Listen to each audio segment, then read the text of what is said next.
Hello, my name is Aman and I'm taking you on a journey.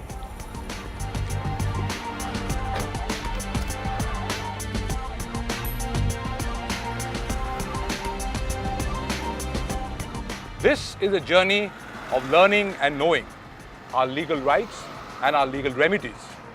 We all know that we get our legal rights from the Constitution and the authorities get their rights. And almost everything in this vast democracy works according to what is given by the Constitution.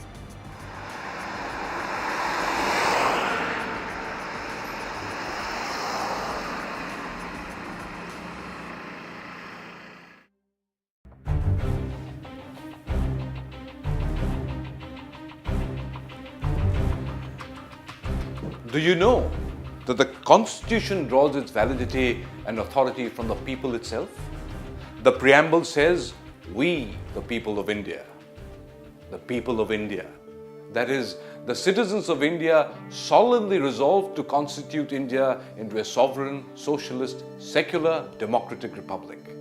And while the Constitution draws its sovereignty from the people itself, it gives them rights. Rights that no one can take away from them. These basic rights that the Constitution of India gives them are known as fundamental rights.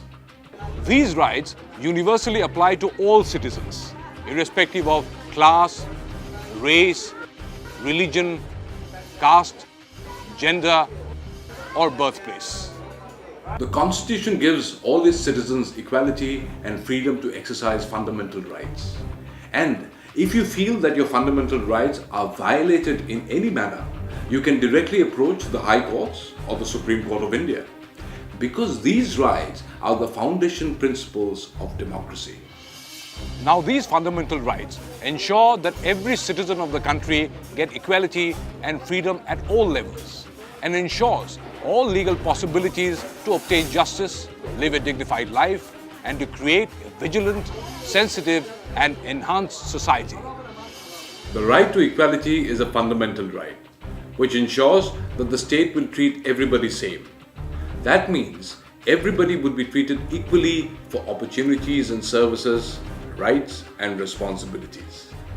Everyone is equal in the eyes of the law, and no one will be discriminated on the basis of class, religion, race, caste, gender, or birthplace.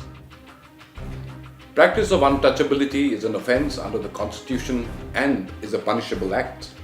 Everyone is equal, and this equality formulates the idea of democracy, where citizens of the country exercise their rights equally and freely.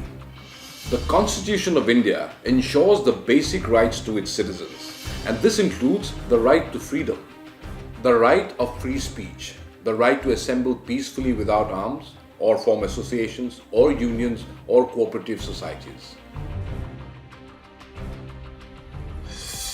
Now, citizens of India have the freedom to move freely and to reside and settle throughout the country.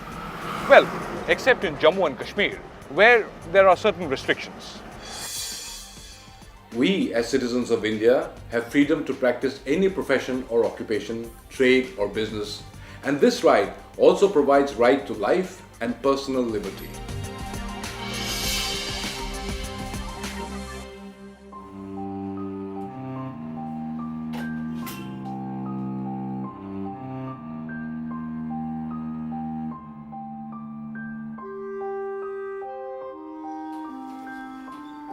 The right against exploitation is about abolition of trafficking human beings in any way, bonded labor or any other form of bondage.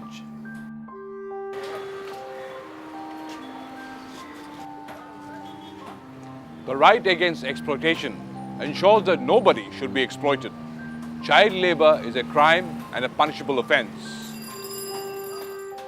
A child under 14 years of age cannot be employed in harmful work.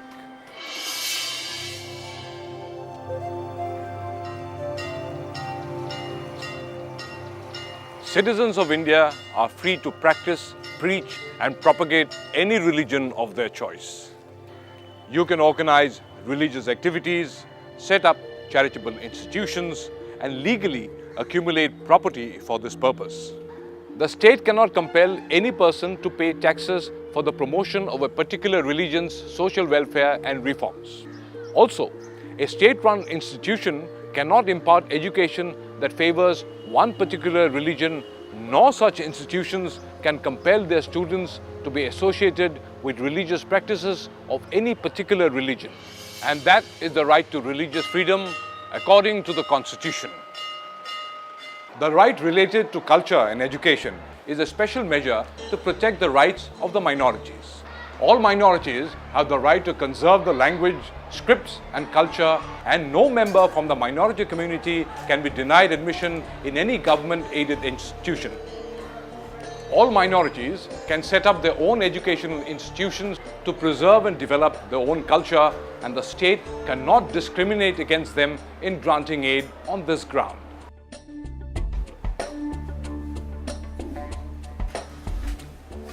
Now, what if any of the fundamental rights guaranteed under the Constitution are violated by the state, the government, or any individual? There is a way to remedy that. The aggrieved citizen can approach the High Courts or the Supreme Court. The High Court and the Supreme Court have been empowered to issue 5 writs in this regard. Literally means bring the body. And by constitution, it means bring the person in front of us, the law. It is a recourse in law whereby a person can report unlawful detention or imprisonment before a court. It is a judicial remedy in the form of an order from higher courts to any government authority, subordinate court, corporation, or public authority to perform some specific act which that body is obliged under law to perform and which is in the nature of public duty. A writ of prohibition is issued by the Supreme Court or High Courts to inferior courts or tribunals, asking them not to proceed with a case which does not fall under their jurisdiction. Now, a judicial review writ issued by a higher court directing an inferior court, tribunal or public authority to send the record of a proceeding for review, asking a specific person about their authority. Now, a court can ask anybody to show what authority they have for exercising some right or power they claim to hold. And until a satisfactory answer is given, the said person will not be able to exercise his or her duty. Now I'm going to tell you where to go in case of need.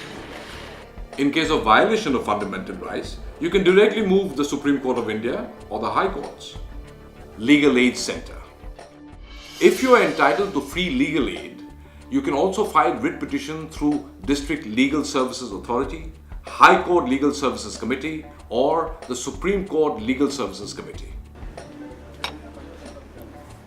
The Constitution provides us basic rights to live a free and dignified life. If we exercise our fundamental rights and respect the rights of others, our Constitution and democracy gain strength. So, in the following episodes, we will tell you a lot about our legal rights and legal remedies. So, keep watching.